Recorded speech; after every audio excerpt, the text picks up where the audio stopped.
waan adda dhagee hiriyaan kaameraa shintibeetii keessa kaanii erga shintibeetii keessa kaanii ka'anii gaafa tokko isheen shaaworii galtu qaamesii waraabde jechuudha. Namni yeroo shaaworii galu guutuu isaa uffata baafatee shaaworii galaa miti. Isheen immoo hiriyaa isiiti oboleen kiyya kun barumsa guddaa isinii ta'a nama hundan amanina.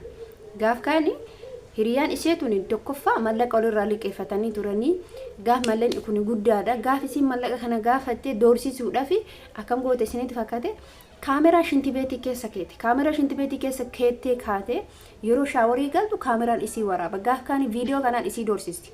Eenyu akkana godhu kun hiriyaadha. Yeroon kun yeroo gubataadha. Dubartiin irratti waan akkana dalagu safuu guddaadha. Dubartiin akkamitti qaama ofii waraabdee namaan doorsiti. Isiin dubartiidha miti. Hin qabu birrii kana yookiin naa eeggadhu hin jettuuni yookiin naa dhiisi hin jettuuni haga qaama isii san baastee doorsisuuf deemtuun. Assalaamu alaykum warahmatullahi wabarakatuh. Akkam jirtu naga keessanii fayyaa keessanii dhugaa dhiifama miira keessa galee tanaasaa sababni miira keessa galeef hiriyaa yeroo ammaa hin jirtuuf haasa'e. Viidiyoo kiyya kana sheer godhaa nama hunda biraan ga'a. Dhugaa namoonni tokko yookiin kan dhagaynitu jira. Wanni kun barumsa guddaa isiniif ta'a. Barumsa hangana hin jedhamne siif ta'a. Namarraaf qusatta. Shintibeetii yeroo seentu qaama kee xilibsi dhiqatuu qabda. Bakka yeroo namaa badee jira jechuudha. Kanaaf obboleettiin keenya kun hiriyaa qabdi. Akkuma ati hiriyaa qabdu akkuma hiriyaa qabu hiriyaa qabdi. Biyya Arabaa keessa jiraatan kiraa mana walitti fudhattanii jiraachuu dandeettanii. Obboleettiin keenya kun mallaqa irraa liqeeffatte. Intalli kun jechuudha. Mucaa kanarraa mucaa miskiina kanarraa mallaqa liqeeffatte. Mallaqa kana mallaqa guddaa liqeeffatte. Gaaf kaanii kaatee mallaqa kana kan liqeeffatte ittiin daldala eegalte. Ittiin daldaltee guddina isii agarsiisaa dhufte.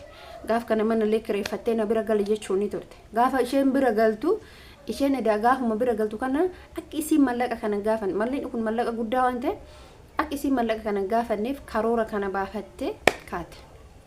Mana kiraa bira galte mucaan. Dalagoo isii dalagattee galti. Isheen immoo maal qopheessiteef summii agartanii summii qopheessiteef jechuudha. Summiin isii qopheessiteef wallahi summiin si iddee dubartii takka irratti jechuudha. Qaamni isii alaba wanna summiin si iddee yookiin immoo si jeesuu baladha akka kootti. Gaaf kana fuute kaameraa shintibeetii keessa galcheete. Namni yeroo alaa dhufu yeroo kamuu qaama isaa qulqullina eeggata waan ta'eef shaaworii gala. Achi keessa yookiin shintibeetiin jiraachuu danda'a. Manni fincaanii hin jiraata. Gaaf kana intalli kun shintibeetii kana keessatti yeroo ofii galtuun dhaamsiti yeroo isheen seentu immoo kaameraan hin banama. Kaameraa waan banamuuf gaaf kana viidiyoo waraabbattee kaate. Viidiyoo waraabbattee kaate gaaf kana mucaan kun teessee mallaqa gaafachuu eegalte. Mallaqa kana naa kenni jechuun eegalte. Yoo ati mallaqa kana na gaafatte satirii kee miidiyaa irratti gassi dhiisa. Dhagaa. Dubartiin safuu beektu. Dubartiin kabaja beektu. Mucaan kun waan kana dhageettee yookiin sa'aatii ji'oota dheeraa taa'uu dandeetti namatu amma viidiyoo kana gadhiisa malee. Waan taatu wallaalte hin cinqamte. Yaada keessa galte. Intala adaba qabdu, intala satirii qabdu. Dhugaa Rabbiin isin jedha.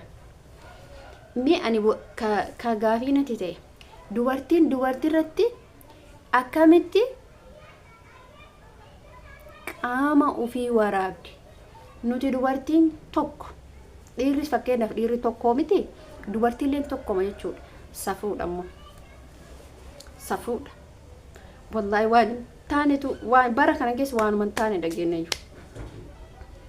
Fuutee qaama ishee miidiyaa irratti maxxansuuf dhaabatte. Hadda isiin tuniin intala kabaja qabdu intala safuu qabdu maatii gaararraa baate obboleeyyantu jira obboleetti jira haadhaaf abbaa jira. Maaltu natti dhagama jettee gaafa yaaddu yaada hamaa keessa galte. Garuu intalli akkas dalagde suni isii salphisuuf isii saaxiluuf sani soo goote waan takka ittiin qaanoftu mucaan jechuudha. Maaliif hoo jettanii wallahi ittiin qaanoftu. Dhiirri isii waraabee gad hin dhiifne. Dubartii waraabee isii gad dhiise. Gizee silaa dhiirri mallaqaa nama doorsisu dubartiin mallaqaa liqeeffattee itti fayyadamtee faayidaa guddaa irraa argatte gizee kabaja itti galata guddaa itti galchitu hadhamoo isheen akka dhiiraatti taate bofa itti taate bar boofate taate idduuf deemte akka isin lubbuu isii baaftu gooti. Ijoollee meeqa jira sababa kana lubbuu isaanii gaafa dhiironni qaama isaanii alatti baasan, ijoolleen tokko tokko jaalala keessa galchanii gaafa qaama ishee san alatti baasan maaltu itti dhagama yaa jamaa. Mee isin wallahi lazim ana hedduu takkatti natti dhagame, wallahi natti dhagame. Isin amma nama meeqa wajji uffata baafattanii hiriyoota teessa wajji algaa tokkorra wajji bulaa jirtan argaa jirraa miti. Garummaa isin akkamitti akkas akka gootutu nagarrame. Mujrima keessa akira wallahi lazim isin isii salphituu fi gara rabbiin isii salphisuun hin beekamu. Haati isii kun immoo hin galte akkatti naftu. Ani dubartiin erga kana godhu eegalte dhiira maal godhu komanna. Erga dubartiin wal saaxiluu eegalte dhiira maaliif komanna. Wanni nuti dhiira komannuuf maaltu jira. Silaa ka dubartiitu yoo akkasii. Ala kulli haal obboleeyyan kiyya nama amma hin amane. Tun hiriyaatiya, tun hiriyaatiya, tun hiriya ebalu hiriyaatiya, samiiran hiriyaatiya, ibinte nabiyyoon hiriyaatiya. Jinniin hin jedhe bara akkasii keessa hin jiru.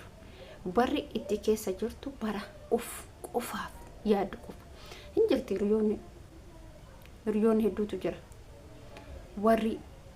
Warri waanii namaa beekani, warri waanii hiriyyummaa beekan, warri jaalala obboliyyummaa beekan, warri boruuf al-abdatan wallahi hedduutu jira wallahi maasha Allah. Ani alhamdulillahi rabbil alamin ufjajoofi miti. Namoonni ani itti dhiyaadhe walis lolli walis waan feeni guuni hiciiti simanni walitti ila abadan siin ala wanni ba'uun jiru, nuun ala wanni ba'uun jiru. Rakkoo kenna walitti himanna wallolli walitti deemin bakka bar hiriyaa jechuun hiriyaa wati qabaatan jechuun hiriyaa akkamii qabaatan walloltanii ufii keessanii walitti deebitanii wal araarfattan. Abbaa manaatittis himachuun hin jiru. Hiriyaa wal jaalattu yoo walittis mufatte ooltee bultee deebite ofii isiitii walii fixatti. Yookiin immoo har'uma wallolanii achi bara akkas jette bara akkana jette hin taatu. Hiriyaan jedhamtu suni beeka. Hiriyaa miti. Cidii kee baaftee ala seemtu hiriyaa miti. Hiriyaa jechuun ka cidii kee ta'in duutu. Ka mistira kee nama tokkotti hin himne. Ka ebalu akkana jette ebalu akkas jette hin jenne. Uf eeggaddaa ijoolleen biyyoota Arabaa keessa jirtan. Deebi'ee warroonni ama fakkeenyaaf warroonni qaamaa hin qabne, waraqaa seeraa hin qabne, warroonni mana namaa galaa jirtan. Halkan akkitti bultu akkamitti yoo shintibeetii seentu bakka hunda cheek godhe kaameraan eessa akka jiru amma amantaan dhumate bar namni amma garamiin mallaqa warrirraa nyaachuu waan dura waan akkanaan jiru amma dhufee jira. Maaliif dhufee? Akkuma amma agartanii jibbinsi miidiyaa kanarratti namni wal jibbu adda gandaa wal qooduun addaa, ollaa wal qooduun addaa. Bakka ilmi namaa kun akkuma bifti isaa garagara akkasitti amma jechuudha. Yeroo ammaa kana namni moxot godhee si nyaatuuf deema. Moxot godhe. Isin galee kanaaf hiriyaa qaba. Hiriyaatiitti garaa himadha. Hiriyaatii biratti uffata baafadha. Hiriyaatii biratti uffata qayyara. Hiriyaatii wajjin shaaworii gala. Waan akkasii hafee jira. Hiriyaa akkasiitti irralee rabbiin isin haa baraaru. Ijoollee hedduu warroota waggaa dheeraa hojii turan argaa jirtan jechuudha.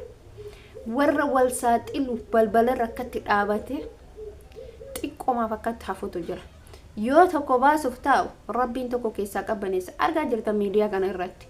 Yoo tokko barbada ta'u tokkotu keessaa qabbanaaya ta'itiin wal dhaaba malee namoonni yeroo ammaa kana wal saaxiluuf alatti wal baasuuf alatti wal yaasuuf jira likkima kana qaba.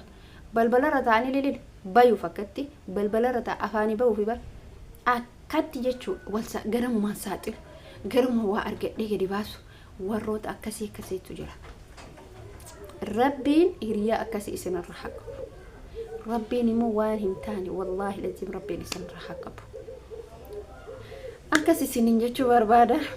Obboleeyyan kiyya dhugaa rabbii dubbachuuf hedduu takkatti nagadisiifte obboleettiin kenna wallahi hedduu takka nagadisiifte miirri isiitti dhagamu sun nattis dhagama. Sababbiin obboleeyyan kiyya meeqa kamtu biyyoota Arabaa kana keessa jira. Meeqa kamtu nama wal dhabee yookiin namarra rakkatee galaa jira. Namni hoo meeqa kamtu mallaqa nama liqeessee liqaan sun namarra jira. Akkamitti amma naa deebisi jedhaan yookiin meeqa kamtu hamtuu walitti yaada. wallahi kanaaf rabbiin bakkuma isin jirtanitti dachiin isin irra jirtan hundi amaanaa isin habaattu nagaaf rahmanni rabbi isin bira haa jiraatu jajjabaadhaa isin jedha obboleettii qaaliif gaariidhaan nama hedduu takka isin jaaladha baay'ee isin kabaja akkas isin jechuu barbaada. Assalaamu alaykum warahmatullaahi wabarakaatuh.